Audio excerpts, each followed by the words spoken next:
Ladies and gentlemen, boys and girls, welcome to Nearly Midnight Movie Chat. It is, of course, the 15th of June, 2021, and Mobius in the MCU, not in the MCU. Who the hell really knows? But let's talk about the news right now.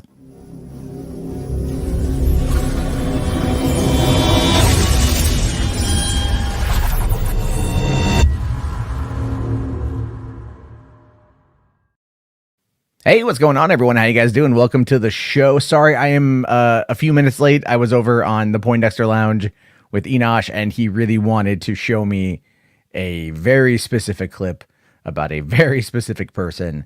And I had not seen that clip, and now I have seen that clip. And you know what? Sometimes life hands you something on days where you really need it. How about that? How about that? Right. And I'm not necessarily in a terrible mood tonight. It's been about 3 weeks since my cat went missing. He still hasn't come back yet. It's kind of like it gets harder kind of as I'm putting my 3-year-old to bed, and she's like, "Can you find Chance? Can you go find him?" So it becomes this it becomes a thing, unfortunately, just kind of gets you down a little bit. But anyway, it's been an interesting day for movie news nonetheless. But I wanted to share with you guys an odd kind of anniversary in my own life. And this is something that dawned on me today. And it's wild to think about. So June 15th, 2001, 20 years ago today, I started working at the Santee Drive-In Theater in Santee, California. I was brought in as summer help. My very first night on the job, I worked in the snack bar making nachos and getting popcorn and soda. And that was an interesting night because, 20 years ago, I remember it pretty damn well because we had Tomb Raider playing with Shrek. It was a Paramount double feature that night. And it was also interesting. Shrek got this whole fanfare for a 20th anniversary, just like last month. But then Angelina Jolie's Tomb Raider also hit 20 years this week, and like no one said a peep. I haven't seen any articles going like, "Hey, let's talk about Angelina Jolie's movie." That movie will always kind of be important to me just because it's the first day I worked at this job, and I was there for a long time. I was there all the way until March 7th, 2010. Is my initial run, and then I moved to LA, and then I came back in April of 2013, and I stayed until April of 2015 before moving up to the Northwest. So I had a long time to work at that theater. I love that theater. It's my home away from home. I've seen more movies there than I ever care to count, more fun experiences than I ever care to count, and it ruined me practically for like literally any other job because of the amount of shit I could get away with while yelling at customers. Maybe that's why I'm drawn to YouTube. Kind of more of the wild west territory, because that's what I used to. But it's cool to think that it's been 20 years. It's crazy to think that it's been 20 years. But if I was still in San Diego, I would not be live streaming. I'd be back down there tonight, hanging with my friends, some of whom still work there. Not the full 20 years. A couple of them still do. But just kind of reminiscing and talking and hanging out. And because of COVID, I wasn't able to make it to San Diego last year. I don't think I'm going to be able to make it to San Diego this year. So that part kind of sucks because I'd love to go back and visit. It's my home away from home. But it's always weird to think about your jobs, especially when you love movies as much as I do and you love working in the industry in any capacity. Being like the low man on the totem pole, first day, snack bar duty, within a couple years becoming an assistant manager, putting myself through film school, and then while working there, it's such a massive, big part of my life in many ways, and it's one that I miss immensely. Even though there were days that I absolutely hated the job, mostly because of the owner, who was kind of a piece of crap from time to time. But that's what's been going on with me today. I know it's fun, good, happy, fun stuff. Let's see here. All right. H Parts here says, "I'm loyal, my friend. I saw you snuck some booze past customs on your 30th. Yeah, I did. You saw that video? Did I talk about that in another video? I did. So my girlfriend and I went on a cruise for my 30th birthday back in 2012. And when we were on the cruise, you can't bring alcohol. So we found a way to bring alcohol. I'm not going to tell you guys how we did it, but we found a way to bring alcohol. Funny thing too is you could bring wine, and we brought wine and we got drunk before the ship departed. So that's not a good idea, by the way. But we didn't care because we were like, hey, we're going to Mexico, let's have fun. And we were broke. So it's like, yeah, this $5 bottle, this, Pinot Grigio from like Walgreens or some crap, did its job for the most part. But we never even opened up the booze that we brought on. We never opened any of it up. So it just kind of sat in the containers and was never opened. And so it was kind of a fun experiment to get it past the customs people. But at the same time, we never did anything with it. So you know what? No harm, no foul, no body, no crime. That's kind of the way that I see it here. But anyway, all right. So let's see. Enyo here asks, who else wants to see a Shrek Terminator crossover movie? You know what? Why not? At this point, they're doing everything. They're literally doing everything that it's crazy. So, why does Matt Jarbo sound like Beetlejuice? I don't know. Dark Beast here says Matt streaming at almost Loki time. No. This is going to be a quick one. I'm going to be out about 12:05, tonight. So, there's, quick stream tonight and whatnot. I wasn't going to stream because I kind of want to take at least one night off a week, but then I was sitting in bed playing Skyrim, and I'm like, you know what? I should probably go stream, get hyped up, get ready, watch Loki, and then Resident Justice and RJ and I, we're going to do a post discussion on it after the episode, and then that will be up as soon as that's done. That's not going to be live. That's just going to be a post thing. So look for that in the morning. Also today, I was looking for something to talk about because I kind of feel like a lot of times, I cover a lot of the news and stuff here. So what do I do otherwise? So I ended up doing this. It's a really kind of dumb thing, but I just, kind of brought back Real Board. And I just talked about The Mummy from 1999 for like 13 minutes. And it's just talking about why I like the movie, why I think the movie was pretty good. And I just kind of want to talk more about these films, and because when I watch movies, it's fun to always kind of talk about them with other people or just kind of talk about the ones that are really personal to you. And it keeps me engaged and it keeps me, what I think on the right path for this kind of stuff. So if you guys haven't checked that out, go ahead and check that one out. It's gonna be pretty cool. And all right, H-Bart's here, asking, what is Flash Your Shorts? Okay, so Flash Your Shorts is, I don't even know if I still have the website up. Let me see if it's still up or not. It may not be. I haven't touched it in years. Oh, somebody else bought the domain. Yeah, that's what I thought. I let it lapse, which is my own damn fault. But so Flash Your Shorts was an idea that I had back in 2009, where what I really wanted to do is I wanted to showcase short films and documentaries and web series. I wanted to communicate and talk with other filmmakers and promote their work. I really wanted to help people get the word out. So I created this website. It was a blog called Flash Your Shorts. And I would reach out to filmmakers. I would post ads on Craigslist. I would do all this stuff. And I was like, hey, send me your short films. Send me your movies or whatever. And give me the tagline and the info and I'll create a blog post for it. And I'll put it out there. And I was promoting it through Facebook. And I was building up my Facebook fan base at the time and doing all this stuff. And that's actually how I met Adam Wingard, who just directed Godzilla v. Kong. We were friends on Facebook for a while. I don't think we've talked, but nothing ever specific that I can recall. But that's how I met him before he did You're Next, which was kind of his first big breakout.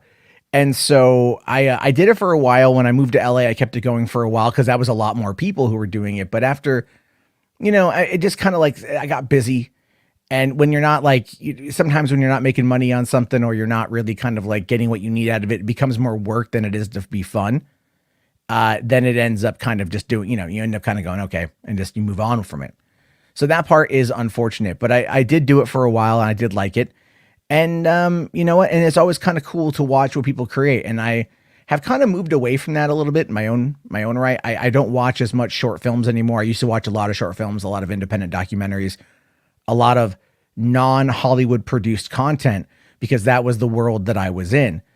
And I'm not there anymore. And so I've kind of stepped away from that. I mean, look at mostly what we talk about is like superhero major tentpole stuff rather than talking about little interesting independent films that are not getting that kind of mainstream push. And the reason for that is because the audience out there generally is not super interested in like all of those kind of movies. So that is something that, again, I want to do more with. I need to spend more time watching movies and more time talking about them. And then that's, and hopefully bringing you guys with me. So, I get emails every once in a while about screeners and some of the smaller stuff coming out there, like A24 or some of the smaller distributors. And I got to start really kind of talking with them and getting some of that stuff, because there's a lot of cool films that we just don't see because they're never talked about. And as much as I love the Marvel Cinematic Universe, or as much as I love the DC stuff, and I love all the tentpoles, sometimes you just want to watch a really cool indie film. Like, I remember the first time I watched Lock, Stock, and Two Smoking Barrels. It was the summer of 1999. We had it at Hollywood Video. I rented it. I didn't know what it was. It just looked kind of cool because a buddy of mine had told me his brother had seen it and his brother had recommended it. So I rented it. I went over to my friend's house and we watched Lock, Stock, and Two Smoking Barrels for the first time. And we were like, oh my God, holy shit, this movie was amazing. And then we watched it again and like, we just really loved Lock, Stock. And that was over 20 years ago. That's 22 years ago that we saw the movie. So it's like all of this craziness that's come off of Guy Ritchie's career since then. And I've seen most of his movies, but it's like, still, it's like the new one, Wrath of Man, Jason Statham. Jason Statham was with him on Lock, Stock. They've had a long relationship going back over 20 years and like watching that kind of play out. But like, we don't talk about films like Lock, Stock anymore. We don't get a lot of those kind of films that we really kind of talk about. I think Fat Man might've been like the last one, kind of. And that was just because Mel Gibson and the controversial Santa Claus angle to it is one of the reasons why, people might've been talking about it. But the thing is, it was actually a solid movie. And it was well received, and the directors were really open to people talking to them. And that, I think, brought a lot of people to it, considering that they were one of the last films in Canada to wrap up production before the COVID shutdown. So it's like, you get movies like that. And then Netflix has a lot of stuff going on. They have a lot of movies that are going on right now that I need to sit down and watch. And it's like, it's just finding the damn time to sit down. Like, I want to watch the Fear Street stuff, that Gunpowder Milkshake when that drops here pretty soon. The He-Man or Masters of the Universe Revelations when that drops here in a couple of weeks. And it's like, not only that, but like a ton of other stuff. So it's like, there's all of these things to watch. And I feel like we spend more of our time talking about the Marvel content and Star Wars content and Disney content and Warner Brothers content and how much Warner's is effing up. And it's not to say that those are not interesting things. And it's not to say that those are not two topics I want to cover tonight. But it really does show you that like where we have been trained to put our attention is on the big, shiny spectacle and not on the smaller, more, I don't want to say necessarily intimate films, but the films that aren't getting the kind of play. It's kind of like, anyone here ever see My Big Fat Greek Wedding? Right? It was produced by Tom Hanks and Rita Wilson. It was written by Nina Vardalos, starring her as well, or Nia Vardalos. And it was a $5 million movie, right? $5 million movie. It came out and went to select theaters. It did the independent circuit. It started picking up steam. And I believe it spent like 37 weeks in the top 10 in the United States in the summer of, I want to say in 2002 when it came out. But it spent so much time in the top 10 because word of mouth carried that movie. It carried the hell out of that movie. And it's a really good movie. I never saw the sequel because I kind of felt it didn't really need one, but the movie was great. And it made over $210 million worldwide on a $5 million budget because it had positive word of mouth and it was a smaller film that built from there. And I don't feel we're getting a lot of those anymore. I feel like Sony Pictures Classic, Paramount Vantage, Warner Independent, whatever Lionsgate did, like they had all these micro budget films, 20th century, Searchlight over at Fox, which is now gone. All of these micro budget films that could tell these different unique stories that could find fan bases and things along those lines. And those, I feel like they're just gone, and it's like, what do we get? HBO Max goes, hey guys, we're going to reboot Perfect Strangers. What? Like, why? Focus on more things like American Pickle. It was a weird movie, but focus on things like American Pickle. At least it's unique and it's something different. I don't know. I'm so kind of like, I love Hollywood. I love the industry. I am so over just like all of the very, like, what I view as mostly sterile talking points. And I still love discussing this stuff because I like getting into the nitty gritty of it. But it's like, I look at it now, I look at the studio system now, and they're all so deathly afraid of their own shadow. Like, every day is Groundhog Day. Every day they're Puxatawny Phil, and every day they see their shadow and they run back in their hidey hole. That's what it feels like every day. Like, spring is never going to come early. It's always going to be 6 more weeks of winter because they're too fucking afraid to get out of their own way and just like get out there and try something new. But then again, audiences are trained to like things that are sequels and part of a franchise and things like that. And that is also another systemic problem. But it's not to say that we can't focus on trying to get newer, more interesting films out to people.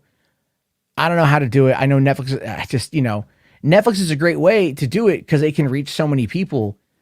But I also feel like they just don't promote it. Like, I feel Army of the Dead was their best promoted film, was their best promoted film. And I think that because it was in theaters and now they have that deal with Cinemark where they're going to put more movies in theaters. And I think that what they're going to do is they're going to put like Gunpowder Milkshake and a bunch of these other action films into theaters for a brief amount of time. And I'm going to go see those in theaters because those are movies I want to see in theaters as well as on my home TV. But I just kind of want to, I feel like it supports both. It supports the streaming, which is giving us these independent movies that other studios wouldn't take any chance on. I mean, look at Army of the Dead. If you love Army of the Dead, the movie was passed on in 2009 by Warner Brothers. It was passed on.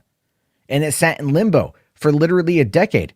A decade it sat in limbo until Netflix was like, hey, we want to buy the rights. And then they also went out and they were like asking about the Snyder Cut. And then that's what prompted Warner Brothers to like start actively discussing finishing the Snyder Cut. And what happened? Army of the Dead came out. They put it in theaters. It did pretty well in theaters for the chain that it was at and the amount of screens it was in. And then it went on to Netflix and it did 72 million views in the first 10 days. I mean, it's just like, it's insane. And that's what happens when you promote this kind of stuff. And it's just like, promote more of these smaller movies. Give smaller directors a voice, smaller producers a voice. And it's not that Zach is a smaller producer, but he's been dicked over enough to where I think like he deserves the wins that he's getting. But that's what I'm talking about here. It's like they these movies on streaming, they're just there, but they should be promoted. And if they're promoted well, then people might flock to it. Look at this new one, Infinite, that just came out, right? This Mark Wahlberg, Anton Fuqua movie. It's over on Paramount Plus. Mark Wahlberg movie going to streaming. That doesn't seem like something you'd hear every day, but no, it did. Went to streaming. A friend of mine saw it, said it was pretty good, said it was kind of predictable, but pretty decent overall. I don't have Paramount Plus, but they just added another 1,000 movies to Paramount Plus. And it's like, well, damn, that's a pretty decent lineup. Paramount's got a good lineup of films. So it's like, diving into all that. It's just, I don't know. Maybe I'm just, I'm kind of rambling on this one and I apologize, but I'm just kind of on this rant about like, if we want to save cinema, then we have to actually push for the saving of the smaller film, because the smaller films will do well in cinema. They can do good word of mouth and they can get out there and everybody wins.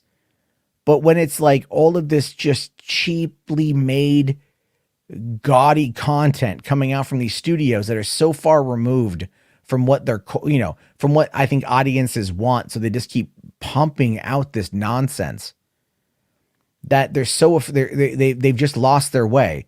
And this is why streaming is dominating. It is. That's why streaming is dominating. It's not only price point, convenience, but accessibility. Studios, I hate Netflix, but they're now bound to work with them because that's where the money is. Instead of reinventing what goes to theaters and making it a more interesting and maybe even like augmented experience or interactive experience. And I know we've kind of touched upon that in the past, but they do nothing and they expect people to come back. They literally do nothing different and then expect things to change. That is like the definition of insanity. And it's also the law of diminishing returns. And it's what we watch and we witness it year after year after year. All of these things So it's just ridiculous nonsense, guys. It's 100% ridiculous nonsense. Anyway, I appreciate that one. Sorry. Uh Hold on here. Enyo says, why don't you do live streams in person? I mean, like I can, but I just tonight, like, I mean, like, hi. It's just I don't have the lighting on and I look like shit. So I just don't want to be on camera. So that's basically about it.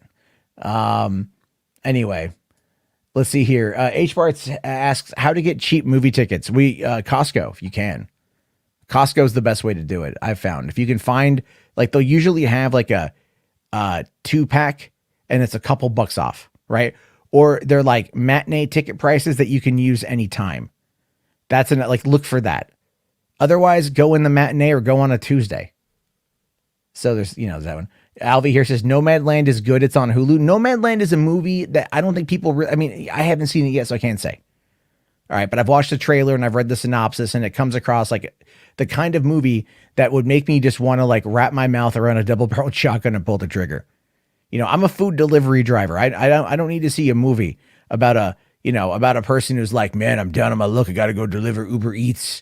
It's their experience. Like, no, I live that shit. I live that shit. So there's that. Anyway, let's see. Dark Beast here says Matt doesn't stream with his face anymore because he accidentally became Two-Face after his hot apple pie. Hey, the filling is hot, but it landed in my lap.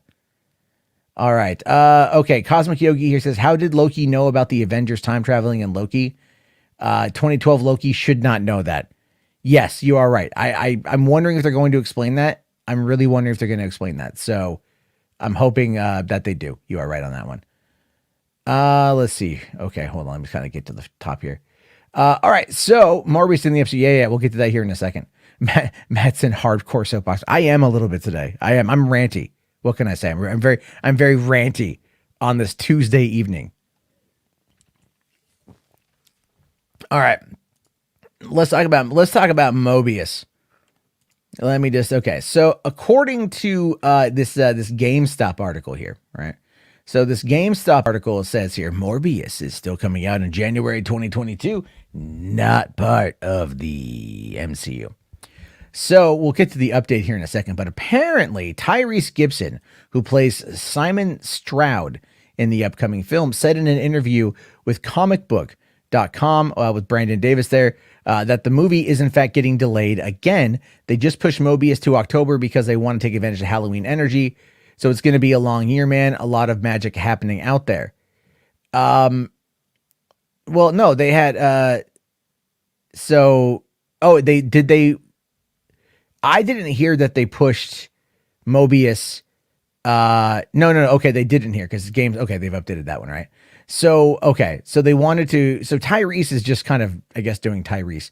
But additionally, Gibson was asked twice if the movie was in fact part of the MCU. He responded yes twice, which is a big bit of news, and that is true. And the thing is, like GameSpot here, as long as with a lot of other people, reached out to Sony for comment, as many were under the impression that Morbius, sorry, would in fact not be part of the MCU. And now in an update, GameSpot has confirmed that Morbius is still slated to come out on January 28, 2022. And additionally, the movie is not part of the Marvel Cinematic Universe. It is part of the Sony Pictures universe of Marvel characters, contrary to what Tyrese Gibson has said in the interview below. Now, I think we can kind of look at that. We can really kind of look at that and realize that that's a load of shit. The movie's in the MCU. All right. If the MCU is going multiverse, the movie's in the MCU. They obviously don't want to say it right now, but anyone who pays attention is going to know that it's in the MCU. I mean, you don't have Michael Keaton as Toomes, right? As Victor Toomes, and have him in the trailer saying, what's up, Doc? Right. Wearing the same outfit he was wearing at the end of Spider-Man Homecoming, and have it not be in the MCU. I find that to be fundamentally misleading. However, like I've said, like I keep pointing out, what Sony is doing, and they're doing this kind of smartly, is they know that these movies are going to run parallel to the Marvel Cinematic Universe, that they're going to reference events in the Marvel Cinematic Universe. There's going to be touch points where probably parts of the MCU is going to come over to Sony. Probably not so much the other way around, to be fair. All right. Because of how Disney is not going to want to mess with any of that kind of stuff. And Feige probably doesn't want it interfering overall with his vision.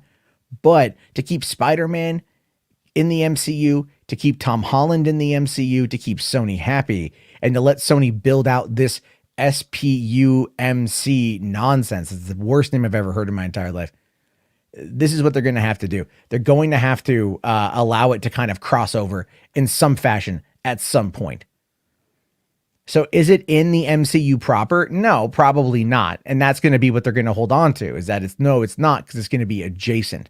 It's going to run parallel. It's going to be a subplot line, a sub storyline, something you find, like that's right beneath the surface of it. Because they just, I mean, obviously they don't want to sit there and say that it's all connected. Probably for like licensing, branding, legal reasons, they can't say that. But we all know. We as a fan base, we absolutely know what's going on. Now, Rodney here says, anyone who believed Tyrese about Morbius being in the MCU is an idiot. I know damn well he didn't know what he was talking about. No, he's not wrong. But they just can't call it that, all right? They just can't call it in the MCU. And I'll explain why. So here's the thing. Hey, what's up, Mikey? How you doing, buddy? He says it's in the MCU. All right, Mikey Sutton, ladies and gentlemen, scoopster extraordinaire, and apparently a very hated figure amongst other scoopsters, as I was getting sent information on today by a mutual friend of ours, which was all done in good fun. Anyway, so here's the thing with this, and this again, it's like, okay, when does Spider-Man No Way Home come out? Mid-December, right? Mid-December. When does Morbius come out? Literally 5 weeks, 6 weeks later. All right, a month and a half later. Why is it a month and a half later? Because it's going to be right in the coattails of Spider-Man, right? Which is a Sony released movie that's produced by Marvel Studios. So Sony is going to have 2 superhero movies releasing under their banner in 5 weeks. And you're telling me they're not connected? And you're telling me there's no crossover? I mean, either that is the worst kind of absolute batshit idiocy that I've ever fucking heard come out of a major studio, or it's all connected. Because it is connected. We know that Spider-Man No Way Home is going to touch upon the multiverse. They're going to start talking about it here in Loki. It's gonna probably pop up a little bit in the Eternals. They're going to talk maybe about it a bit in Shang-Chi. I don't quite know what's going to go on with that yet. The Hawkeye show might touch upon it. I don't know either. Right. But they're going to be giving us more content in regards to this that is going to start to explain the multiverse in ways that is going to make it palatable for the audience to understand. Something that DC clearly doesn't get, because Marvel is doing it for story. DC is doing it for profit. So you can tell when the intentions are honorable, like what Marvel is doing, and the intentions are, financially motivated, like what DC is doing, because they don't have a damn clue otherwise of what the hell is going on. Then you can tell that in this particular situation, Sony is wanting to edge up there. They want to get right there. They want to get right up to that line, and they want to profit off of it. And I'm going to tell you this right now. They effing will. They absolutely effing will. Spider-Man Far From Home, yes, it came out after Endgame, but it still pulled in $1.1 billion worldwide. People love Tom Holland as Spider-Man. F your Iron Boy Jr. shit. I don't want to hear none of that. Tom Holland is my Spider-Man. And as much as I love Toby and Andrew, Tom Holland is Spider-Man for the foreseeable future. And as a result of that, whatever they open up in the MCU that's going to be tied into Doctor Strange 2, because that's going to probably be the stinger coming off of Spider-Man No Way Home, because that's going to be coming out in early May, so only 5 months down the line. Yeah, they're going to also maybe have something that's in Morbius that's going to tie into that as well. And here's the thing. I'm telling you this right now. When I have Kevin Feige on the cover of this, it's because Kevin Feige is most likely masterminding a solid percentage of this. Now, this is only my speculation. Okay, this is only my theory. All right. It's a Jarbo theory. None of that Jarbo Damas shit I like to joke about. But here's the thing. We know that Feige loves Marvel Comics. Okay. We know this. Feige's favorite Marvel character is Spider-Man.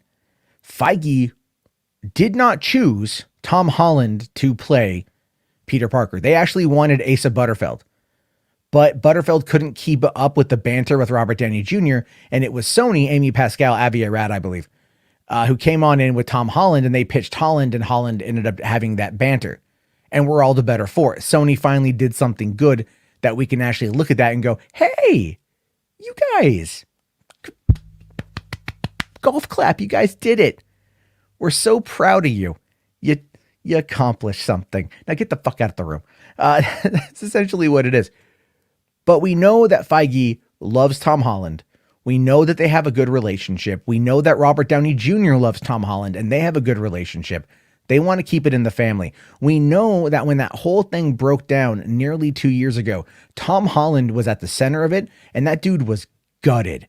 Absolutely gutted, because he was stuck in the middle of this very public divorce, and he was like, it ain't like I'm going to be getting 2 Christmases on this. He's going to be, drug away from the family that loves him to the family that simply doesn't understand him, and that was a big factor. And so and also go back to 2018, Kevin Feige stealth produced Venom.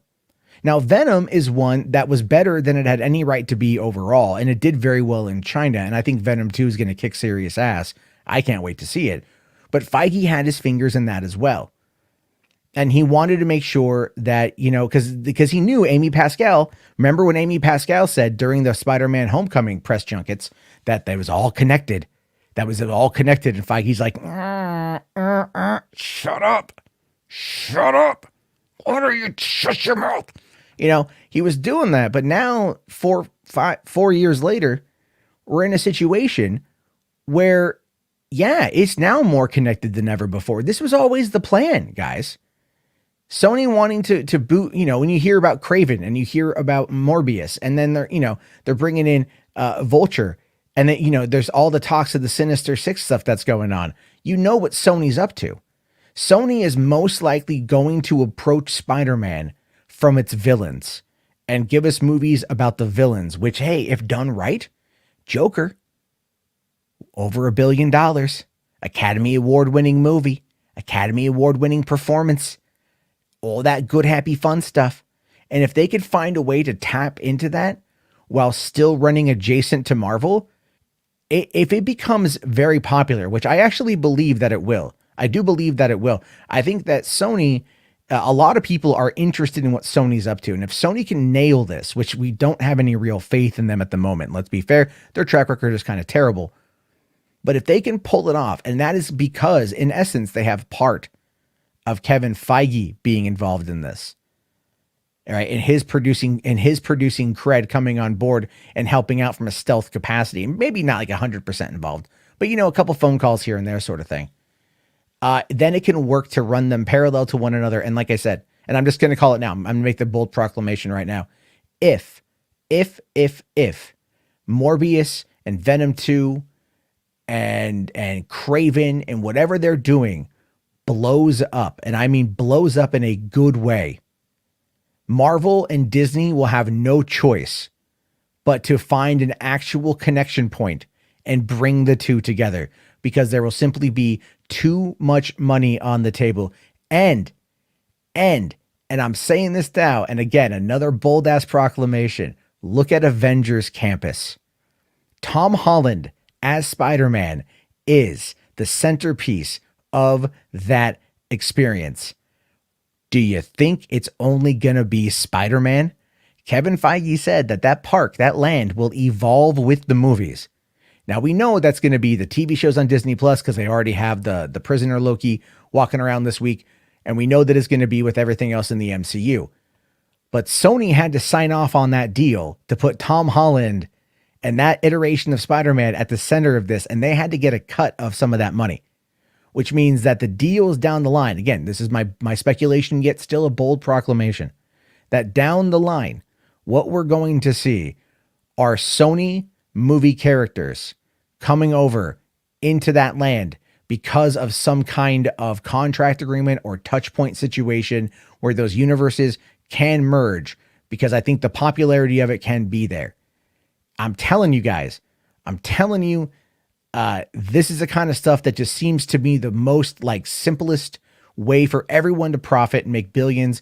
And look, you may not believe me, and that's okay. But back in May 2014, I just want to say this. Back in May 2014, literally 7 years ago, when it was announced right after Godzilla was released through Legendary and Warner Brothers, that Legendary was leaving Warner's and was looking at possibly going over to Universal. At that moment in time, I looked at my friend, and he'll verify this, and I said, they're going to do Godzilla versus Kong. It's going to happen. 7 years later, I was right. So you know what? Sometimes I can see the threads as they're weaving down the road because it just seems to make the most amount of logistical sense. And that's my rant on that. Anyway, let's see here. Okay, hold on. There's a couple, let's see. Let me just, all right. I just want to look to see at the thing. Okay. Rational Skeptic here, $5 says, will we ever see Tom Holland's Venom 2018 cameo that was filmed? Probably not, unless the deal falls through and it is dead and they've got that, they can maybe run it. So, you know, yeah, no, I know Lord Slug, there is that poster of Spider-Man, but it's also the Sam Raimi Spider-Man, right? But what if Sam Raimi Spider-Man pops up? What if Morbius takes place in Tobey Maguire's world? That's another angle. That's another angle we haven't talked about, right? That's another angle we haven't talked about at all, because I don't know if I believe, and I don't know what Mikey has written about it. He might tell me otherwise. You know, so that's going to be a thing. Hold on here. I mean, it's entirely possible that Tobey Maguire, that they might, I've heard, because there's been rumors, again, it's sort of like we got this covered in other places, and I don't even know where the hell it originated, but there's been rumors that, like, you know, they're looking to bring back Tobey and do another Spider-Man 4, right? Like I've heard that rumor, and I don't necessarily believe it. He turned it down. He turned down $50 million for Spider-Man 4 and 5, by the way. Tobey Maguire was out. But then again, what has Tobey Maguire done in the last fucking 14 years? Not a lot. Not a great deal of things. He's not even reprising his role as the older Timmy in Boss Baby 2. So, like, what the hell? Tobey Maguire, is Boss Baby now too good for you? You're breaking my heart, Toby. Anyway, it's possible that it could take place in that universe. And that Toomes is simply, it's Adrian Toomes, right? It's Adrian. I think Victor Toomes was from Chronicles of Riddick. I think that was the name of the bounty hunter in Chronicles of Riddick. Anyway, because there was Johns and there was Toomes, and anyway, it doesn't matter. The thing is, though, like, if they do it like that, that's going to be fascinating. If it's really tied in to the Tobey Maguire world, that would be fascinating if that's how they did it. But they're pulling the wool over our eyes in regards to the multiverse. That would be something. And again, I have no real idea here. But Rodney here brings up an interesting point. So how is the Sonyverse going to dance around the MCU events like Thanos attacking the world, the snap, etc.? They're just going to act like it happened. Right? It's like, look at the Netflix series for the Marvel shows, right? They reference the attack on New York. There was a couple articles that were written in the back of the newspaper that Karen Page was writing at. You saw a couple little headlines from that. Then there was also references to Captain America, and then also the big green guy. And they just did little things here and there that just kind of like tangentially connected it, because, you know, the Defenders were meant to be street level heroes, not big world saving heroes. Although, I mean, come on, it's Daredevil. Literally, like, F off. He's amazing. So they could just, all they have to do is acknowledge it exists. You know, they just have to acknowledge that it exists. Anyway, here, H Parts with $2 says Feigeism. Yeah, I get you, dude. I get you, man. I get you. This is a lot of Feigeism there. Dark Beast here says Matt has a very weird obsession with Boss Baby. Underhaven here says, how did you manage to bring up Boss Baby again? That, of course, is, I'm really good at segues. All right. I'm really good at segues. And it's true. Tobey Maguire did narrate the first Boss Baby movie. So, you know, and I just, it worked out. I was able to meld it in. I was able to bring it in. And then Dark Beast here says, Matt is the Boss Baby. I'm not the Boss Baby. You're the Boss Baby. Carlos here says, send Charbo to rehab. He's clearly addicted to the Boss Baby. That's great. That is fantastic. That is utterly wonderful. Let's see. Why would they dance around it if it's going to be an alternate reality? Well, I'm saying like if it's not an alternate reality. All right. If they are running parallel to the MCU, parallel doesn't mean alternate reality. It just means, okay, here's the best way I can use to describe this. Hey, we've all seen Star Trek 2009, right? We've all seen Star Trek. We all remember that movie, JJ coming in and doing his lens flares.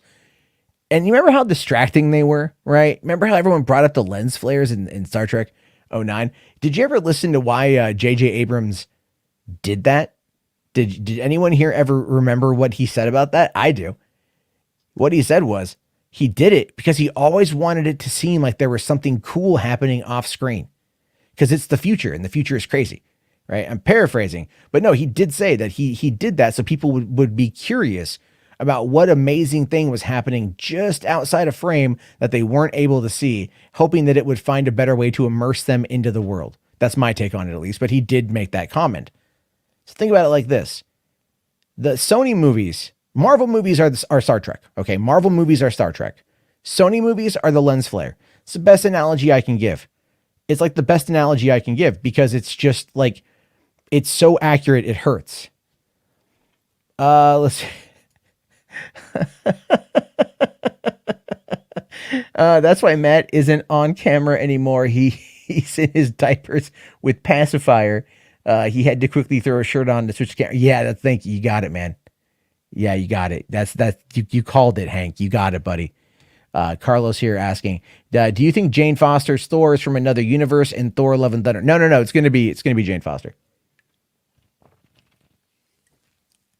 I think the snap is gonna.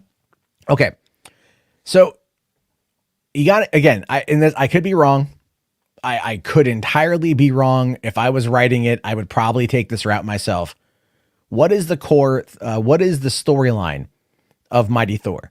Right. What is the basis for Jane Foster's arc in that run? She gets cancer. Okay, she gets cancer and she wields Mjolnir because it stops the effects of cancer when she is wielding Mjolnir and she is Thor.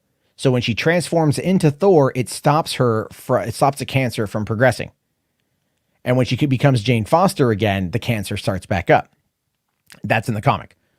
So what could potentially cause something like that to happen? Well, go back to the very beginning of Avengers Endgame. When when Captain Marvel rescues Tony Stark and everything, and everyone leads the mission to head to the planet where Thanos is in order to kill him. And how do they track him? They track him by the radiation, because when he destroyed the stones, that was a big radioactive blast, and they were able to track the radiation. Now, here's the theory. We've had 2 snaps on Earth, 2 massive cosmic radiation events on our planet. Is it not out of the realm of possibility that in this particular situation, in order to give Jane Foster cancer, she got cancer from the radiation from those snaps? And because the cosmic, Infinity Stones are cosmic, she would need a cosmic device, a cosmic piece of equipment in order to be able to save her and prolong her life. And remember what we learned in Thor, The Dark World, which is, was it like magic is just science that's not explained yet or whatever the hell it is? I forget the line. Or that might have been from the first Thor. No, it was from Thor 2. But what if she needs Mjolnir? Because that is a cosmic, super weapon, essentially, that is able to protect her. Now, how'd they get Mjolnir back? I have no idea. I could entirely be wrong here on my theory, but I'm just looking at it from what we know about the movies, what we know about the universe, and what we know that they've said, and how that could potentially tie in. All right. Thanks a lot for coming on in. Geeks, have a good one, buddy. Thank you. Let's see here. H-Bar's here. $2 says Natalie is Thor, 10 out of 10. Yeah, that's something. Thank you. Underhaven here says, I don't think they'll make cancer a main plot point in the Marvel film, to be honest. I think this will be very different from the comic. I don't know, man. I don't know, because Taika Waititi really loved the Mighty Thor comic. So, really loved the Mighty Thor comic. So I don't know. But I'll tell you this, though. I mean, Lord's like, I know you're joking. But it says, sounds so woke, Thor will get sidelined. Well, here's the thing, is if I recall in the comic, what makes Thor unworthy, why he has to drop the name Thor, just the name Thor, and go back to being Thor Odinson, is because Nick Fury whispers in his ear that you're unworthy. That's what I recall being in the comic. At least reading that was in the comic. I don't know. Like, to me, that's kind of dumb. I don't know what they're going to do, but I think the cancer angle, it could play into it. That could play into something. I don't know. They could literally do whatever they want to do with it, but they're going to have to find a way to connect everything. Cause remember, in Thor Ragnarok, we found out that Jane and Thor had broken up, and we know that Thor was still pining over her. And so if she's in danger and she gets sick from something, especially if it's something that he was directly involved in, because he didn't go for the head, that could be something, again, that ties into his arc, that ties it back. It's a callback to a previous movie, and Marvel likes its callbacks. I'm literally trying to think of the simplest explanation to set up the storyline here. And I'm probably wrong. And I kind of hope I am wrong. It's not that I think my idea is terrible. It's just that I think it'd be cool to be surprised. So, well, yeah, no, I know. MCU Thor is far from unworthy. Plus, Stormbreaker doesn't have the worthiness enchantment. That is true. But then again, Thor was never unworthy. Remember that was that whole thing in, that was a whole thing in Endgame when he was meeting up with Freya, and he, and he held out his hand and he brought Mjolnir, and he was happy that he was still worthy. He was never not worthy. In his mind, he felt unworthy, and maybe that was something that was psychosomatically impacting his abilities. Kind of like Peter Parker in Spider-Man 2, where he stops being Spider-Man. And people gave that movie shit for that too. I remember that. Everyone's like, oh my God, Spider-Man's depressed. I don't want to see a depressed Spider-Man movie. I don't want to see Peter Parker being depressed. He's fucking Spider-Man. I knew so many people that hated that plot point in Spider-Man 2. And I'm like, none of you fuckers get it. It's like, none of you get it. None of you get it. Sometimes you're on, sometimes you're off. You have your good days and your bad days. I have my good days, and I have some real bad days where I just can't function for shit. And what I want to do and what I should be doing never match eye to eye. Doing the Real Bored episode today was literally the only way for me to pull myself out of a funk this afternoon, because I was just running my brain in circles. So it's like, I get it. But I'm thinking I'm just like, they're not going to go overboard with it. They're going to make it definitely interesting. All right. Let's see here. Okay. Well, yeah, that's the whole point. Yeah. Being Thor held off the cancer, but when she powered down, all the treatment for her cancer was undone. Yeah. So, I mean, there's a reason for her to maintain being Thor. Okay. And then she had the reality stone. She broke reality. Okay. I don't know. I mean, all the stones are kind of gone. Now, AJ here makes a very interesting point. He says, I'm worried Taika will overdo it with the comedy with such a dramatic storyline. I don't know if he will. I mean, obviously, I think he did a great job with Thor Ragnarok. I thought it had a lot of emotional high points. I thought it was a great lead-in for Infinity War. I thought it was a great Thor movie. And Taika, I trust 100%. So I'm really curious to see what he does with this. I'm really excited to see what he does with this. And I'm, and also I was a little bit when they had announced that it was going to be adapting the Mighty Thor storyline, because I was never a big fan of it to begin with, but in the right hands, it could be good. Let's see. H Barts here says, I wonder if we'll get an 80s montage of Thor getting into shape. Yeah, we probably will. He'll find Peter Zune, right? He'll play Peter Zune. Pretty funny. Yeah, Geek Illustrator Daddy says Taika can handle a little drama. Oh yeah, look at something like was it Jojo Rabbit? Rainbow the Gamer here asks, do I think that Disney should make a deal with Comcast for what? For what? For the Hulk? I mean, no. Comcast and Paramount are probably going to be the ones that make a deal. So anyway, now John Smith here says, I don't know if it will be cancer in this one since the downgrade of Iron Man's drunkenness. Yeah, I know in 11 years ago, they touched upon the demon in the bottle storyline. I know that. And the thing was, that was probably like one of the biggest faux pas in Iron Man 2 was that it was more of an Avengers setup film than it was an actual sequel to Iron Man.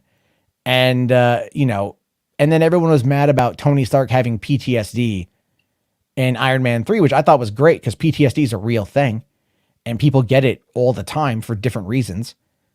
And the fact that he was a mortal who helped fight off an alien invasion, and then he redirected a nuclear missile through an open portal over New York City, and he directed it at a Chitauri mothership, and then almost died and was caught by, a gamma radioactive monster. And then he had shawarma, right? Like people, I love it. It's like they expect these characters to be perfect. Imagine if the Phantom Menace was around when Iron Man 3 came out. How much would they call that movie woke and they call it trash? Because God forbid Iron Man had a fucking mental health issue. Jesus Christ. Like, that's the whole thing. Is like, so many people are just so unaware of nuance when it comes to these kind of properties that it makes it so these writers never want to take a chance. Yes, Iron Man 2, they dropped the ball. In Iron Man 3, they picked it up again, in my opinion. Shawarma later, yeah. Okay, Loki is available right now on Disney Plus. Okay, cool. Let me quickly touch upon the other thing I wanted to get to, which was, let me find it here. I gotta bring it up. Let me find the tweet that I'm looking for. I thought I had it up. I guess I didn't. So that's my bad. Okay. Let me just, all right, we'll bring this one up here. So, okay. All right. So here's a guy by the name of, Viewer Anon. All right. And Viewer Anon, he says his name is David Manning. David Manning, that's not his name. If I recall, David Manning was a fake movie critic that Sony invented in order to write good reviews for their movie posters. I'm not even kidding you. I need to do a full audio commentary on that. But anyway, he says, I've now heard from multiple people I trust that Fantastic Beasts 3 is currently a disaster. An HBO Max exclusive release is being mulled. Part of me hopes they turn it around, and part of me's in fuck JK Rowling mode. So the thing is, last night on the show, we were talking about how Fantastic Beasts 3 was in a bit of a pickle, how it was in a bit of a bad situation because of everything with Johnny Depp. Never mind the fact that all the controversy surrounding the last movie, predominantly its screenplay, the creative control that J.K. Rowling has had with the franchise thus far that doesn't really seem to have any kind of real direction. Never mind an interesting premise of Grindelwald versus Dumbledore, two ex-boyfriends going at it, no lube. And then now, with Johnny Depp being booted off of the film and bringing in Mads Mikkelsen, who can do that kind of, I don't want to say the erotica stuff, right? But, go back and watch he's done some stuff. He's done some stuff where you're like, yeah, he's like, what, a Danish actor? They don't care. He'll come in and him and Jude Law will they'll just dry hump till they finish. But anyway, I'm kidding. But anyway, so if they do put if Fantastic Beasts 3 is in a very bad state, what that ultimately means is that it's probably going to be the last one. I wouldn't be surprised if Warner Brothers said, look, I know JK, you wanted to do 5-movie arc. We're not going to do a 5-movie arc. We're just going to wrap it at a trilogy. And then they wrap it at a trilogy and they call it a day. And that's kind of what I think they might be up to right now. If it's currently, if they took almost a whole year off to rewrite this thing, they fired their main villain, unceremoniously, in my opinion, over, I don't know, like a bad situation. But again, Amber Heard is no angel herself. So, and she's still getting retraining to start shooting, Aquaman 2. So, there's going to, I don't know. I don't want to get into that shit. But anyway, you've got all that stuff going on. If they put it to HBO Max, yeah, I think that's kind of a done deal. I think that's kind of a dead thing right there. All right. So hold on. McLeod says there's already an image of Jane Foster will look like as Lady Thor alongside Thor and Valkyrie in a leaked t-shirt online. Oh, right. Yeah. There was that, I saw that. Yeah. Yeah. It was on Reddit here. Hold on. Let me see if I can find it. Cause, MCU. All right. Maybe it's on this. Oh my God. I gotta dig into my Reddit here. It's Marvel Studio Spoilers. There we go. Okay. I'm trying to find it. I'm sorry. Load, damn you. Load. Oh, balls, dicks, and ass. Come on. Sorry, Reddit's being kind of a pain in the ass right now. I can't find the image.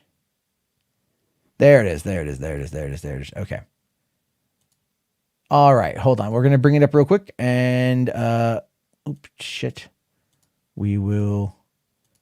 Okay. I didn't see this here. So there we go right there. So there we go. We've got Jane Foster, Thor, and Valkyrie. I mean, that's a pretty cool. That's the production image right there, right? That's just the that's like the what's it called for the crew, you know. So we got a look there of her. It's not like the greatest. It's not the greatest. I'll be honest with you, but I mean, it looks cool, and he still has Stormbreaker, so that's cool. And then you got Valkyrie right there. So I mean that imagery alone looks pretty fantastic. You know, I like the way it looks. I think it's going to be pretty cool. Let's see here. Underhaven says, if that shirt is real, my theory that they will both be Thor is pretty much confirmed. Well, he doesn't lose the name Thor. You know, he goes by Thor Odinson. He just doesn't wield Mjolnir. So he's not the god of thunder or some crap like that. It's a whole thing. It's a whole thing. Let's see. Oh my God. Geek Illustrator Dad actually likes something. That's wild. I'm surprised. But yeah, I agree with AJ here. I love the look. I think it's going to be pretty dope. So I think that's going to be pretty cool. We'll have to wait and see how it all turns out. I'm hoping we get a trailer here before the end of the year. But you know, hey, it's Marvel. Anything is possible. They took how long on the Eternals? But I think they're going to need to do anything to make that movie hype, because I think I just don't see hype for that film like at all. Again, could be wrong. Probably am wrong, but that's the way that I see it. And on that note, guys, I am going to bounce. I'm going to go watch Loki so I can do my post discussion of it and then go the hell to bed. But I don't know about you. I'm excited to watch this show. You know, leave your thoughts if you guys watch the post discussion, what you think of it. If you want to help support the channel, the best way to do that is to become a channel member. Get your name on the list. Get your name on the list. And then, you know, and then, yeah, I appreciate that. And thank you everyone for all the super chats tonight. Thank you to everybody for coming on and talking. I know it's kind of a last minute stream and everything else, but you guys are always great. I always appreciate you, and I'll see you tomorrow night. Have yourself a great one, everybody, and peace.